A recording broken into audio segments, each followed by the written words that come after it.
Hi, I'm Dr. Stephen Hassan, and I'm so honored and delighted to have with me today Essie Cupp on the Influence Continuum.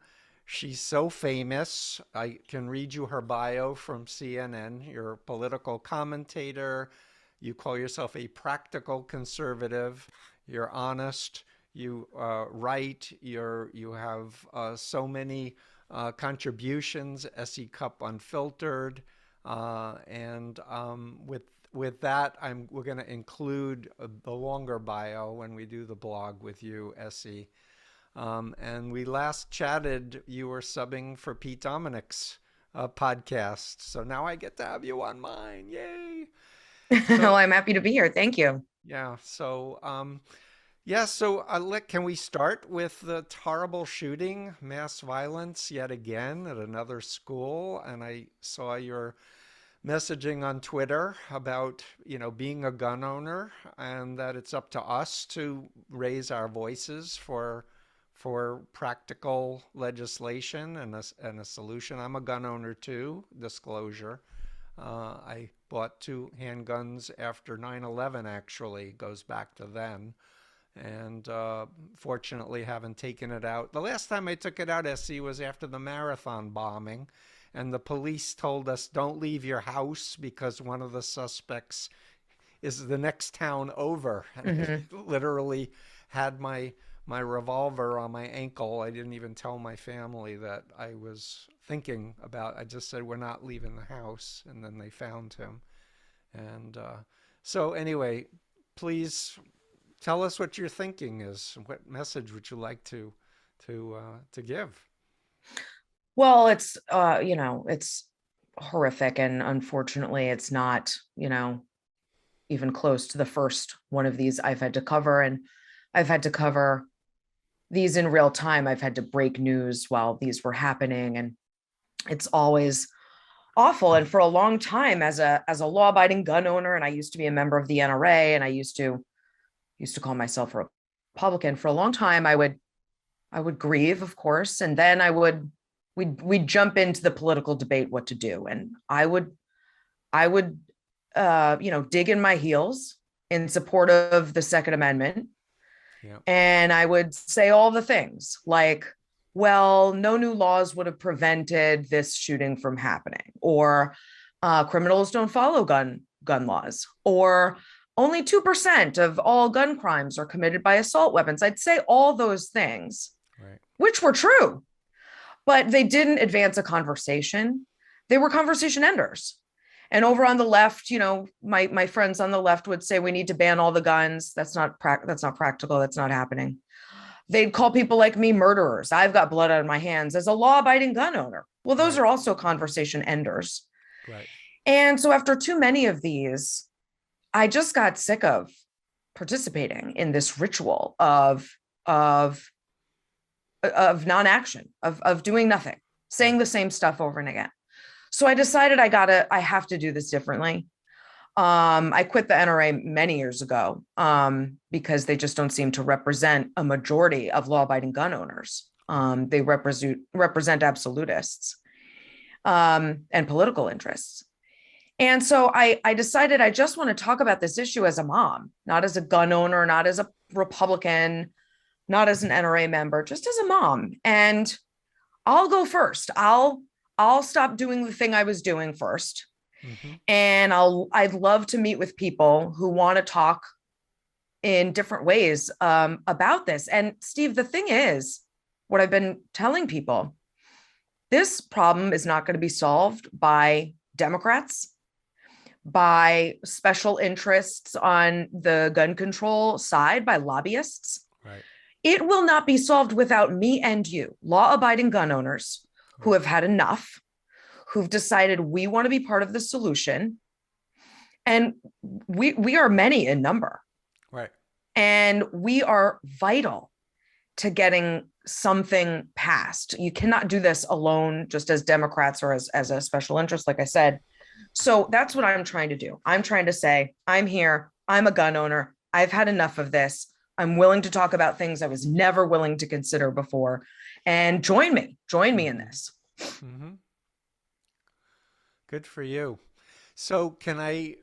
So I bought two handguns for my personal safety.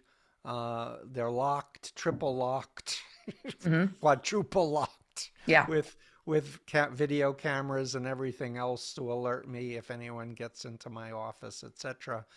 But I have to say, I don't think any American should own, that's a private citizen, should own AR-15s or military assault rifles. I mean, I have friends from Texas who shoot deer, but it's a sport and, it's not a military assault rifle with capacity to, kill large numbers of people.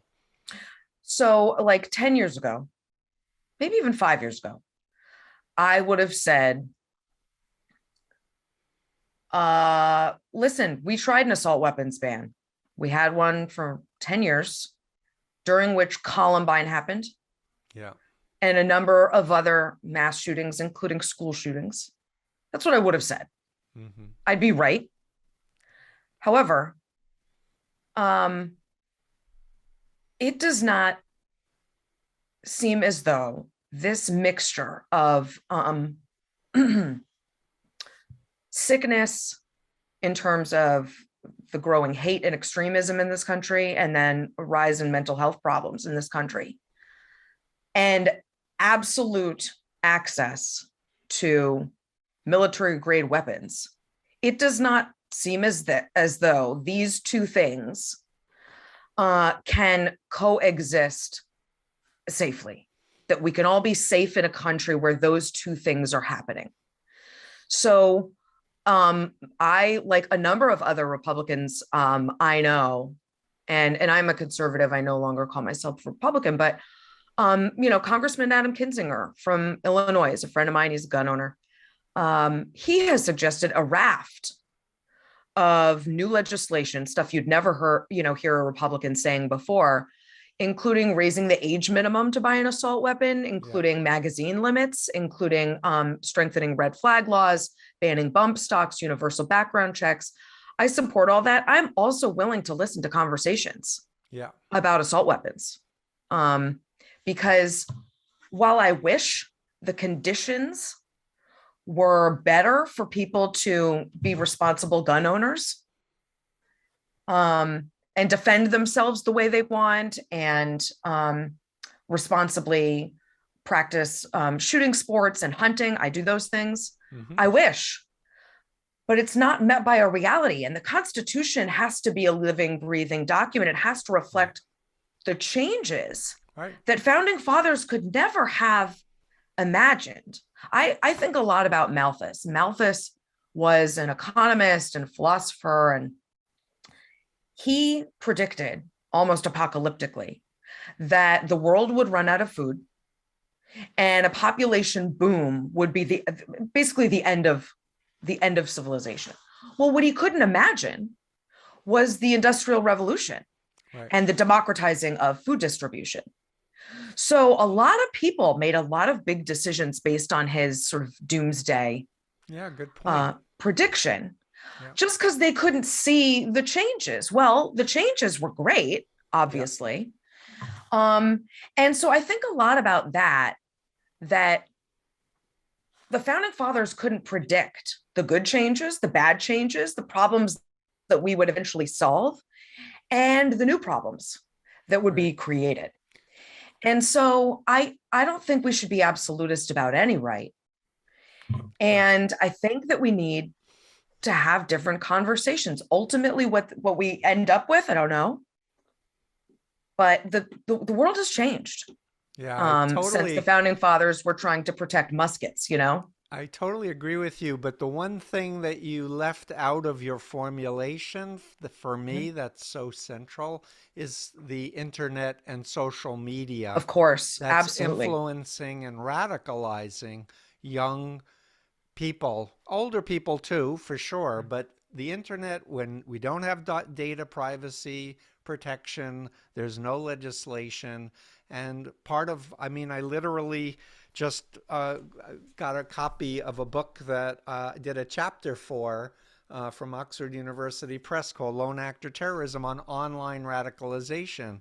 And Yeah. I've literally studied ISIS recruitment online as well as white supremacy recruitment online. And this is a big piece of this formula.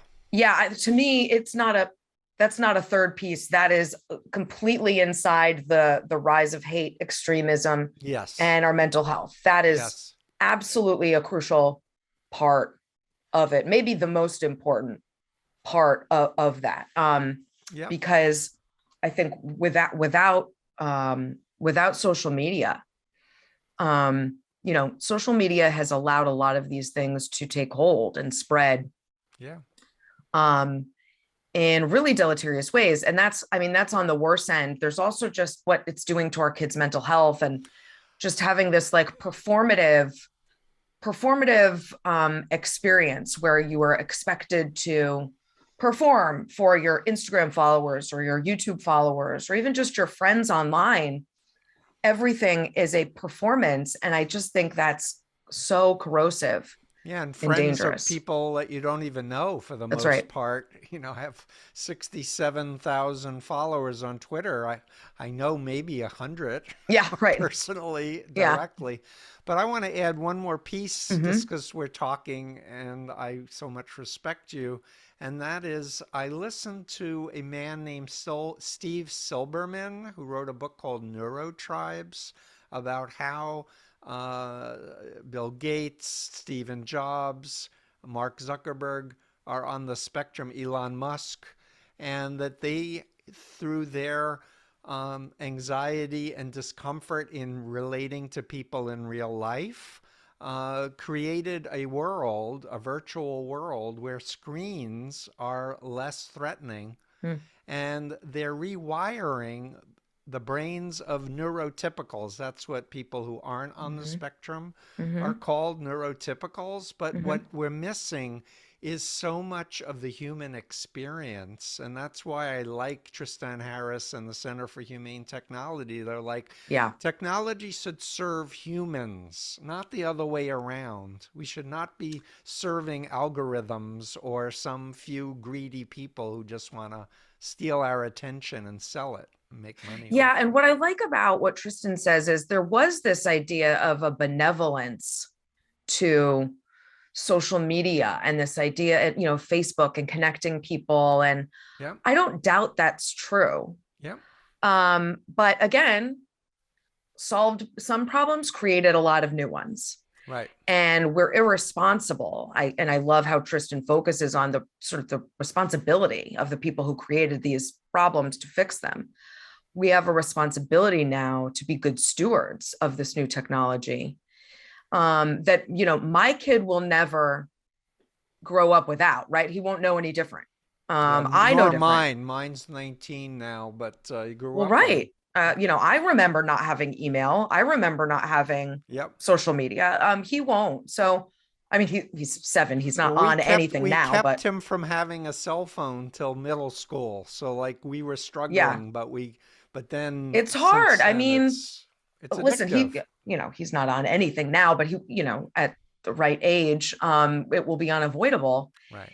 And so we've got to address this new problem that is all of our problem, Yes. and is touches so many trouble spots Yep. in this country. Yeah.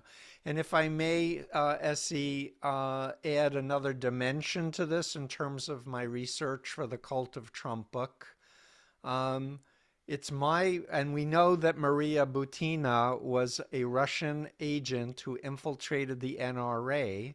Mhm. And it's my belief, and I think some law enforcement folks back me up on it, that Putin wants Americans to kill Americans. Like for him, he can sell his totalitarian world better by showing footage of Americans shooting little kids and use that for his people to say, we protect you. Of course, they have gun control, strict gun control in Russia. Mhm. You're not allowed to own a gun in Yeah. Russia. Seriously, that's what I'm told. Yeah. Period. But Yeah. yet, they're spending lots of money influencing our politicians and the NRA to say, no, we need more guns. And every time there's an incident, people should go out and buy more. So there's something like 20 million AR-15s in the United States. 20 million? Like, why do At least there's over 400 million guns. so, but wait, what's the end of this with this gun culture? It's so predictably going to be destructive. This is not just going for target practice and It's having not. fun. It's not. And it's at some point, we've long passed this point. It's a little hard to put the toothpaste back in the tube. Uh, you know, but I think one of the first steps, like I said, is talking differently about it. And if enough of us want to do that, then the NRA loses some of its power and the special interests lose some of their power. But there's no question dictatorships like Putin's, are rooting for a weakened America. Yeah. And that means weakened politically. And I haven't seen a weaker Republican Party, um, certainly in my lifetime. That doesn't mean they're not influential; they are, but weakened in terms of Yeah. governing and ideas and ability to do stuff. And it's I think completely collapsed as a party. It Right. doesn't really operate to me so much like a political party anymore as it does, as you and I have discussed, as a cult and sort of a collection bin, a clearinghouse Hmm. for like unwanted, rejected ideas that I thought we'd all agreed were bad, like book bans, Yeah. anti-LGBTQ laws, all kinds of stuff that suddenly Republicans were advancing just for the cruelty, just to be punishers, just to divide the country and keep turning Americans against Americans. So that's exactly what Russia wants. Russia wants a weakened America where Americans are our enemy, Yeah. not, China wants it too. of Iran course, wants it. North Korea wants it. Venezuela. Yeah. Absolutely. Yeah. Absolutely. And we're giving it to them. Yes. So, We used to be able to unite around a common enemy, which was Russia. And now we're not even doing that, much to their satisfaction. You've got a Republican Party that, in some cases, and a right wing media that, in many cases, is defending Putin and right. blaming Ukraine and using Russian propaganda Yeah. to defend and justify this illegal invasion. It's wild. I'm a child of the 80s. I grew Right. up with Reagan and the Right. Cold War, and it's wild to see this party bending over backwards to do Putin's dirty work. Right. And so, what I look at, because I study social psychology so intently, is the leadership are to blame. Politicians, media pundits that people are relying on for direction. And a lot of what they do is demonize the other in order to justify their behavior or inaction. And but I do believe there's a lot of people who are still kind of publicly aligned with the Republican Party, air quotes, but internally, I think they're having a lot of dissonance over it because they Mm-hmm. are parents or Mm-hmm. because they are gun owners and they understand that this is horrible what's happening. And but I think people like yourself, your voice, in my opinion, and that's one reason I'm so grateful you're doing this podcast with me, is to amplify your messaging because anyone who's listening to you will not, I don't believe, immediately label you as they may of me, as a libtard or, in the cult of Yeah. Soros or something like that. At least Mm-hmm. that's my hope. But we need more people that are leaders, thought leaders, and influencers like yourself to be much louder in the public sphere and messaging in a more targeted way to folks. Well, I found this, gosh, it was so liberating when I decided to just, you know, call balls and strikes because I didn't feel like I was on a team. I used to be on a team. The team was the Republican Party. I felt good about my team. Hmm. And even as a journalist, because I was an opinion journalist, I was able to root for my team and tell you exactly where I was coming from. Right. But when the Republican Party left me, Mm. um, in 2015, it was so liberating because I could still talk, I could still advance conservatism. That's a fixed set of values that doesn't change, no matter what Donald Trump says about it. But I didn't have to cheerlead for this party that I just didn't recognize. And so Hmm. then I got to say things about guns Right. or about immigration Yeah. or about abortion Hmm. that I found was like a very representative, moderate majority opinion. Right.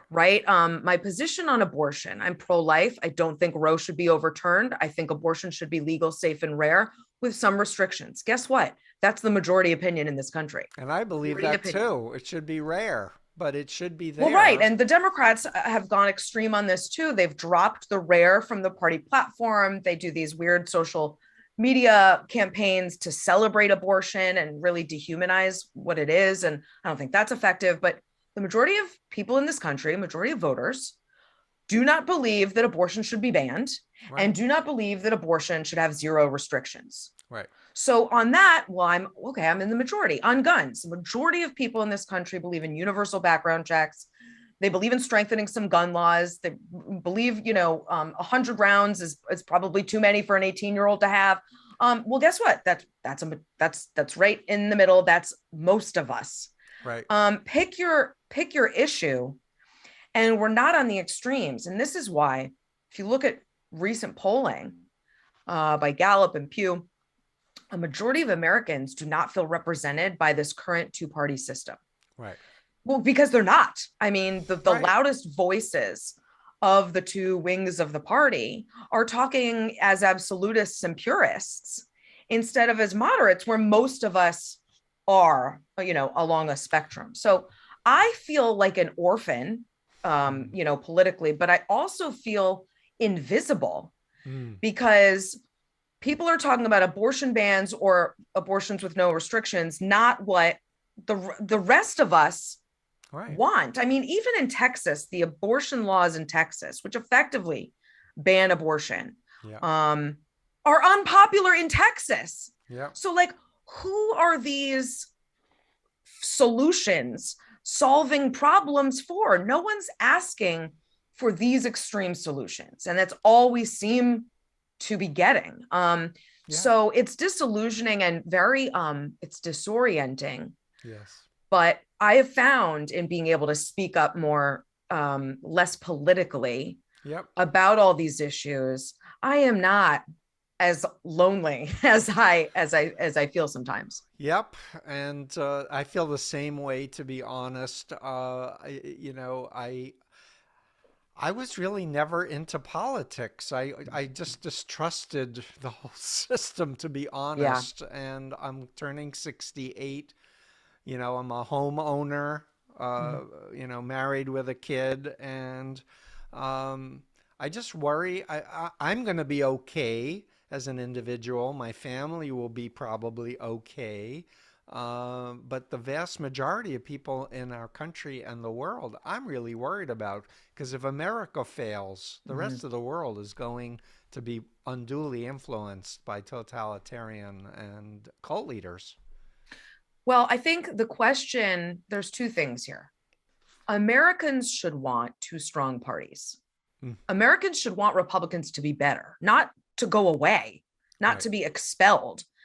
Americans should want a Republican Party that is doing what political parties do, advancing ideas, governing, solving problems, passing laws. Mm. Um, and it's not. So you've got people who want to just get rid of people, and believe me, on the right, they would annex, California in a heartbeat, instead of wanting everyone to do better. That's problem number one. Right. And then problem number two, I ask, if you had a magic wand and you could get all of your detractors, the opposition, the people you disagree with, If you could wave a wand, would you make them change their minds and change their perspectives, or would you make them pay? Would you punish them? And I think a startling number of people would make them pay, would punish them. Mm-hmm. And if that's where you're at, you're going to continue to be part of the problem and things are going to get worse. Agreed. If you're on I would love to be able to change some minds. I'd love to be able, and that doesn't mean brainwashing them. We're going to disagree on stuff, but I'd love. We want people to tune into their conscience and the golden Right. rule. Don't do to others what you don't want done to you or your loved ones. To put yourself in someone else's shoes. And I want to change minds. Yes. And I'm open to mine being changed too. If you're on that side, I think then you're trying to be part of the solution. And if we have more of those people than the other, then we're going to be okay. I just don't know right now. Doesn't feel like we do. Yeah, so I just want to highlight what you just said is my position in life. And I've been helping people get out of all kinds of authoritarian groups for 46 years. Yeah. But I always take the position of, hey, if you believe your leader is the Messiah or Jesus and he's going to bring peace on earth, please convince me. Mm-hmm. I'm open. Mm-hmm. Tell me your journey. Tell me what convinced you and let's discuss it. But the key is looking for evidence, not just surrendering your critical thinking and your heart and your entire life experience. And I want to do a shout out for Adam Grant's book, Think Again, which is brilliant. I think everyone should read it. It has nothing to do about cults, but it basically says, you know what? We're human. We don't know everything. Mm-hmm. Let's separate our egos from our beliefs and let's just pursue what fits our values. Mm-hmm. And values is another, major thing that we've been assuming, you and I, that people will still have these values as an American. We want liberty, want freedom, we want justice, we want diversity. Part of the strength, I think, of America is the diversity that we were allowing people to come in from all types of cultures, and we were enriched by this instead of what this siloing of people. But I want to ask you, this is a personal / professional question. I know you know the Lincoln Project. I've been interviewed by them a couple of times. I recently heard, I think it was either Reed Galen or Rick Wilson say that he thinks going into the midterms and in 2024 that we stay away from guns as an issue. Like who should? Everybody, like the Democrats and the whole political discourse. I literally heard, either one of the two of them or whoever was saying it, the other one agreed. And that doesn't make sense to me. What makes sense to me is what you said before, that the extremists in both sides, both parties, are the ones that shouldn't have all the outsized power and weight. Yeah. But we should really be thinking about the greater good for all. I mean, I don't know if they were talking like strategically, like strategically. that as an issue. Okay. Well, I mean, I don't really care. I'm sick of caring about strategically and how to get our guys elected or out, whatever. I mean, of course we have to talk about it. Yeah.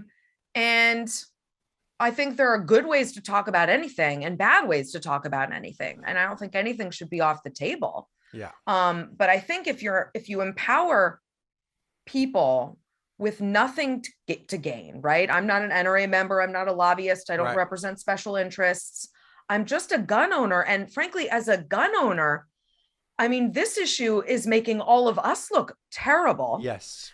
So like selfishly, I want to cleanse of that, but also just, this is not what I want as a gun owner. This is not, I don't want more of this. So I think if we can talk less politically about this issue, and just as like a majority of people who want common sense and to talk about solutions, I don't see how that could be a bad strategy. Yeah. I kind of feel like they just like said the gun lobby's too strong, so we shouldn't even bring it up as That's a why it's so strong, because we don't bring it up. We don't ex challenge it. I you mean, and I are aligned on this one. I'm a yeah. whistleblower. I mean, Hmm. that's what role I've chosen for myself, having left a fascist totalitarian cult Yeah. myself, and horrified that I believe these horrible things. Um, but so what I worry about SC is that people are so tired and overwhelmed and frustrated that they're tuning out or giving up hope. And what I want to continue to do is be a cheerleader and say there is hope, because the alternative is too horrendous. Like Yeah. we have to do everything in our power, within our influence, within our means, to turn things around.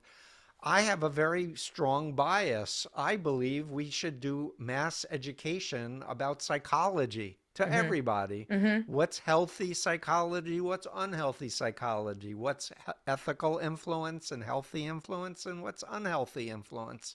I love And that. Yeah. create a new frame, not us versus them, because anyone who's into that binary thinking is missing complexity and diversity of reality. Yeah. And so, for me, I want to see inoculation programs, not just media literacy about disinformation, but like, how does the mind work?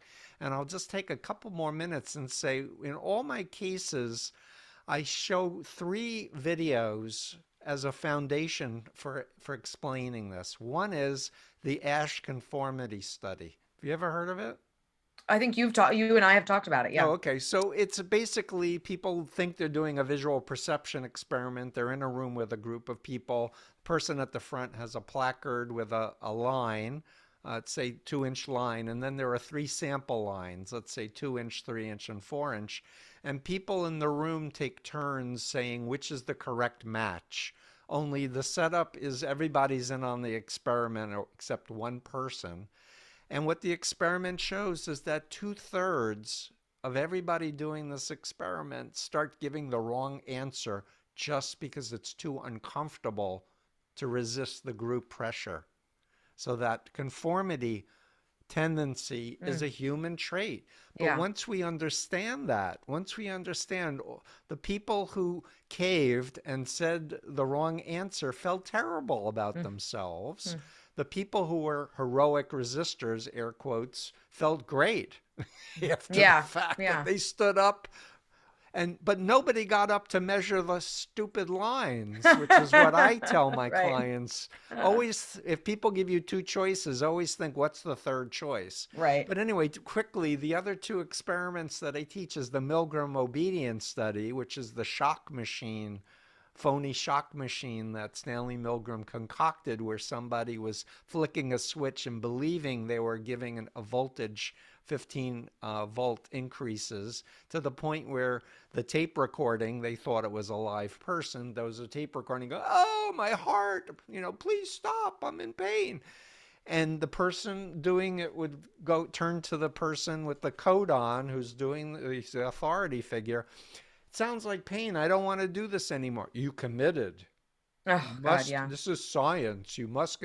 And 2/3 electrocute, Mm. hypothetically, another human being because some authority figure orders them. Yeah. So I show them the group pressure thing, the authority figure thing, and then I show them the Zimbardo prison study, where healthy young men are randomly assigned to guards and prisoners, and they start flipping out and having nervous breakdowns or getting sadistic. And a 2 week experiment had to be called off after six days, showing, my BITE model, BITE, behavior, information, thought, and emotional control, really is a authoritarian situation that's going to cause harm to Mm. human beings. Like, I think everyone should know about these three things. People Yeah. should realize, you know what? We want to have quality of life. We don't want to walk around afraid someone's going to spit at us or shoot at our kids. It's just not okay. And so again, the question is, we have a system where so much money is being poured into political candidates that in corruptive way. Our justice system has been corrupted, in my opinion, by people with ideology and not honoring the will of the public, the general public. And so for me, um, this is another point of great worry and concern. Yeah, I mean, I think that's such an interesting idea. We don't really know much, just as lay people, about psychology and how the mind works and why we do what we do or how susceptible we are. I was talking to my therapist about my mental health and some struggles and social media, and something she said that was really really important and really changed my life Yep. was we don't pay enough attention to our intentionality when we go on to social media. So we go on very passively. Mm. I'll pick up my phone, open Twitter, and scroll through because I'm waiting in line at the grocery store, right? Or Mm-hmm. there's a commercial break. Yep. Or I go on for bad reasons. Like I want to feel like I have fans, right? People are saying good things about me. I want affirmations. That's a bad Or I'm reason to want affirmation. Yeah, I shouldn't care. That's not where I should feel like my value and my worth is. I can get that from my family and friends Well, and people I know IRL, that's the people I key. know in real Going life. to And people who know you that's and right. getting validation from truly real Right. I people. shouldn't need validation. It shouldn't make me feel good that people I've never met are talking about me on Twitter. But um and when she said this, like, because social media was triggering for me and making me very very anxious, and because I do what I do, I can't not be on it. So we've discussed ways to be on it, but with intentionality. And I thought, this is so funny because, well, I go to the grocery store, I've got a list Yep. and I'm there for certain things. I don't just go in and hope that things jump into my cart. And the algorithms on social media are so strong Yep. that if you're not thinking about what you're there for, you're going to get what it wants to give you and more of it. Yep. And so when I was going on and I, would doom scroll or look for awful stories that I would then Mm-hmm. take home and catastrophize about and, watch my mental health deteriorate, it's because I wasn't in control Yeah. of why I was there. And so my point in saying this is I think learning more about why we do things would impact so many areas of our lives, Right. and just give us some tools that we're not taught. We're not taught how to use social media. Right. We're not taught how to deal with our mental health. Right. That's just not something that we have to learn how to do, but we should. And we only learn it at a crisis point, and sometimes when it's too late, Right. or not at all. And so, as part of a mental health, umbrella, Sure. a psychology perspective and component, I think, would be really, really important Yeah. So too. first of all, I'm a therapist, but I freely admit, as you just did, that I've been in therapy. At the moment, I'm taking a break. And I do think it's good to switch up therapists from time to time Yeah. as well. Some people see one person for 20 years. Hmm.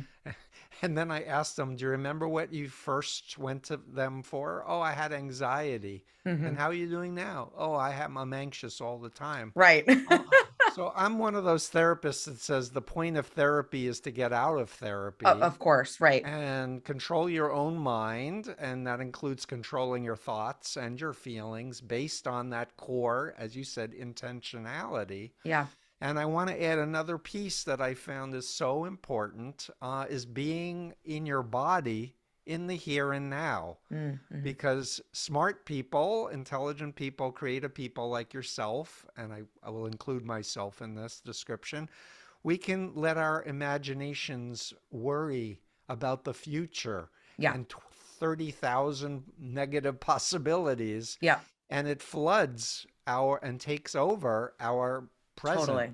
So creating an awareness of, wait a minute, take some breaths, and breathing, it turns out, is the nexus between our unconscious and our conscious. It's something we do unconsciously, but we can willfully take a Mm. long, slow, deep breath with a long exhale, and it will calm us down. Like, you Well, can't have yeah, a panic attack if you're doing long, slow exhales. It's not physiologically impossible.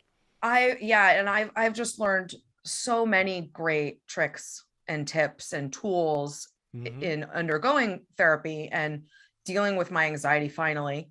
Um, and I think it benefits.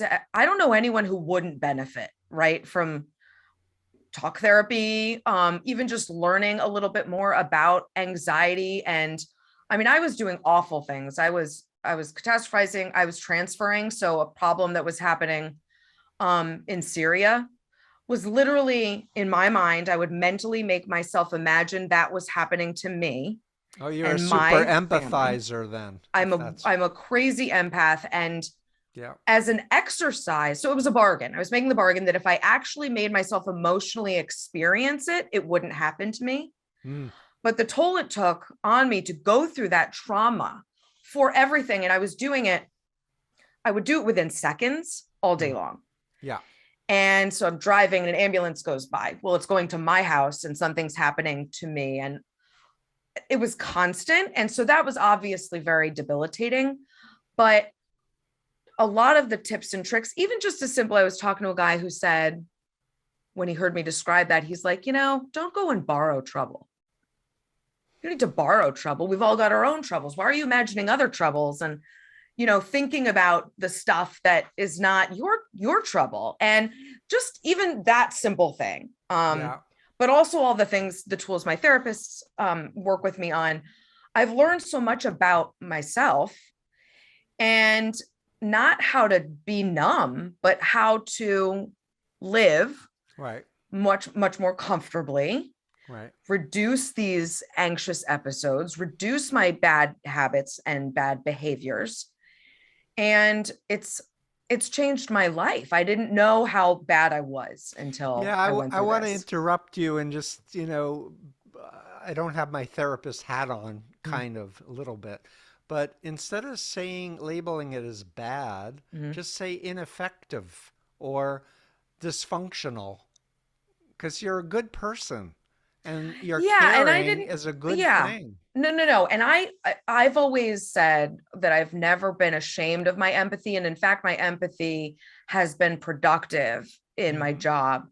But it was bad for me. It wasn't treating myself kindly to do what I was doing constantly and never kind of turning the switch or just even knowing that I was doing it Yeah, knowing it is the key, or and why I was doing it. Yeah. having other choices for how to feel. Yeah. I'm going to share a technique I learned back in 85 or 86 when I first got my master's in counseling. Because I work with a lot of trauma victims, like Hmm. people who've been born into cults and Yeah. horrible, horrible stuff. And I'm a super empathizer, and Hmm. it was burning me out. Yeah. And I was like, I have to change careers. I can't do this Uh-huh. anymore because I'm leaving sessions and I'm a vegetable. Uh-huh. And I basically and it wasn't my idea. Someone suggested it, to create a window like a foot in front of my body, where as I was listening to the client, I would join them in this space, but it wasn't in my body. And so the therapist of me was there to listen and be Hmm. empathic. Hmm. But then after the session, I could come back to me, and it had its compartment. So it Yeah. wasn't bleeding in Hmm. to my beingness. And it's different techniques work for different people. Yeah. No, I like that. Hmm. For me, this helped me a lot because I value empathy. It's how I do my work, is to Yeah. step into people's shoes and feel what they feel and see the Yeah. world as they see it. So this was a technique where I wasn't personalizing and losing, in a sense, the anchor of my identity and my I beingness. no, I really like that. And yeah, it's important to me too. I didn't want to just turn it off. And my Right, therapist was instrumental in making me so you're not turning it off. right. Um, you're just not misusing it. You're not abusing yourself through this. And it's funny, when you talk about maybe needing to do something else, she and I have talked about, she said, because I've said, I don't know that I can do this anymore. Not because um of anxiety, but because like I don't recognize the political landscape. This is not my politics, and I don't even know if I have an appropriate voice in this anymore, whatever. And the anxiety. And she said, listen, athletes have to retire Hmm. eventually because they can't keep doing what they once did. And maybe you will have to, like, maybe you're emotionally or psychologically too old for this, and maybe you need to shift in a way and do other things that uses all the tools and skills that you've acquired and the things that Sure. make you happy, but just toward another, you know end. Yeah. And I thought that's such an interesting way to think about it, needing to not like washing out of it or being unable to do it. I can't hang with it. I can't take it. It's not that. It's maybe I've done it enough. I've done it too much. And maybe I'd be better served. My skills would be better served somewhere else. And frankly, maybe I'm too good for this, cesspool right now. So I'm gonna respond. This is really interesting, and thank you for your candor and honesty. First, I want to just quote a religious theme of the Abrahamic traditions, which is the great commandment of loving God with all your heart, mind, and strength, and loving your neighbor as you love yourself. And a lot of Mhm. people forget loving yourself is part of the equation, the Uh-huh. vertical and horizontal Yeah. thing. And I also want to cite Bruce Feiler's work on Oh, I love Bruce. transitions. Hmm. And he says people have five different careers. Like you Right. don't have to think you're only a single career, Right.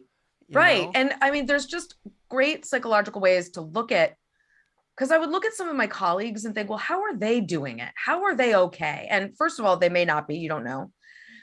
Second of all, they may be getting therapy, and they may be medicated, and they may have found ways to deal with this. And um, so I stopped beating myself up about why I was, struggling with my mental health, and then kind of turned the framework around Hmm. as you're suggesting. Like maybe I'm too good for this now. Maybe I'm ready to move on. Maybe this isn't making me happy. And so I should do something that makes me happy. And Yeah.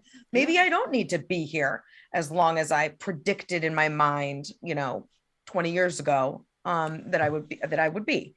All of those things are just great perspective shifts. And I would And say that sometimes you maybe just you have a need, better next chapter. Not that's right. just that And you're even too more good for fulfilling. this, but that you may be Yes. able to make a bigger contribution in a different Yeah, context. and sometimes it takes a therapist, someone on the outside, to offer those perspective shifts. Hmm. Because I'm a pretty self-reflective person.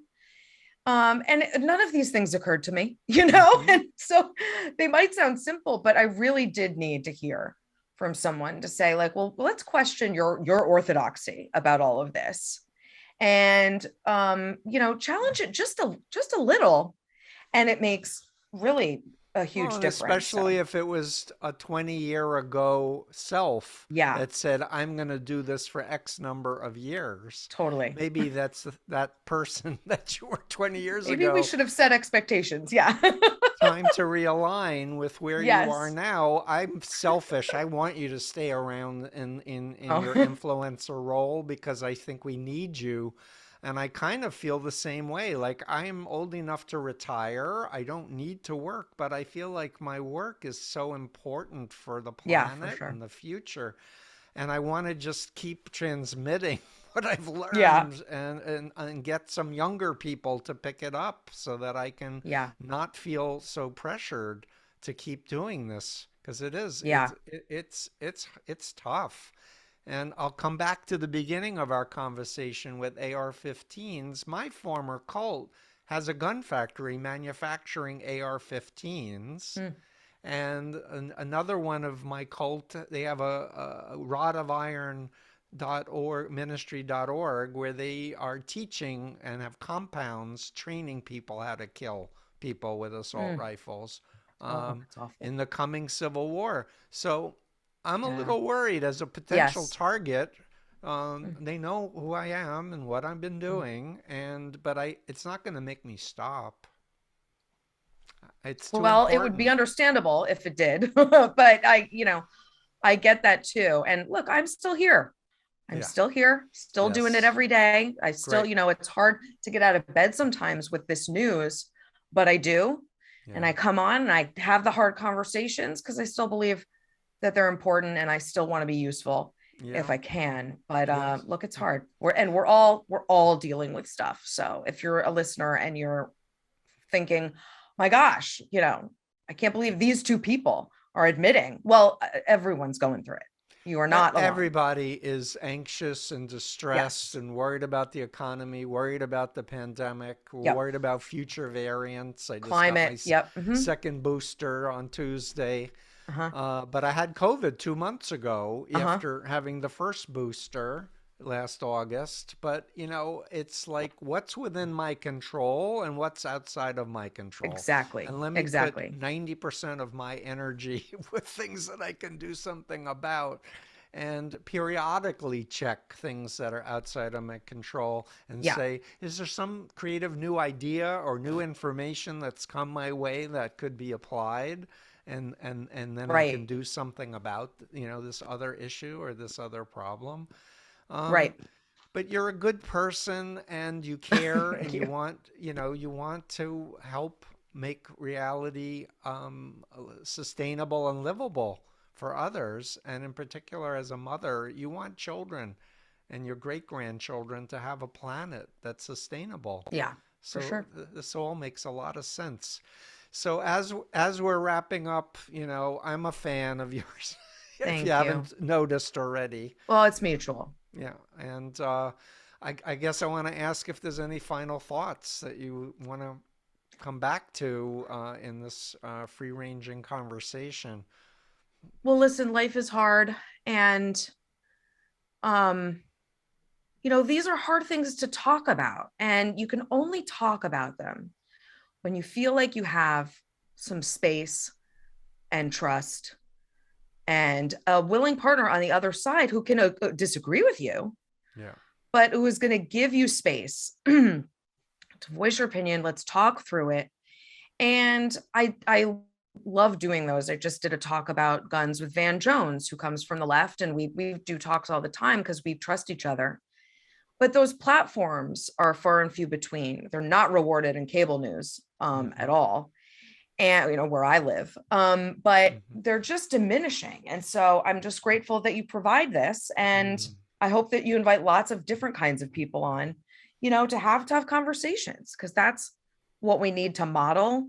It's also incredibly uplifting when you have these conversations with willing actors, maybe on the opposite side, because it reminds you of our shared humanity. Instead of fetishizing our differences and our division, it reminds you, oh my gosh, we agree on so much. Or Right, at the very least, we agree to be kind to each other as we have right. these tough conversations. So it's actually good for the soul to do these, Yes, to do these kinds of talk. And I'm not saying you and I are adversaries. I'm just saying in general to have tough conversations in safe right. spaces and and and occasionally even have them with people who might disagree. We've just got to do more and more of that, I think. Yeah, and for me, when was finally talked into doing a podcast after years of people saying you need a podcast, more people Mm-hmm. listen to you, I decided I wanted to do it called the Influence Continuum, so that I could do shows that are on the ethical side of the continuum, that teach Yeah. psychology, that teach, Yeah. insightful things that will empower people. Because in the end, I do believe psychology is an incredible tool to Yeah. help people develop and grow and be better people and to create a better world. Agreed. So knowledge is power, Hmm. and we each matter. And to look locally, you can think globally, but think about helping those people that you do have access to, That's that right. you do have the power to influence. And you never know. A seed that gets sown today, maybe in somebody's mind, might grow to the Yeah. point where they get to a point where they go, you know what? I don't want to blindly follow a pundit, or I don't want to Yeah. blindly follow a politician or my clergy leader. Yep. I need to be true to myself, even Hmm. if it means stepping out Yep. and starting in a different way. Yep. So thank you so much for Thank being you. you, and let's be in touch. Absolutely. Thank you. It's my pleasure. Thanks.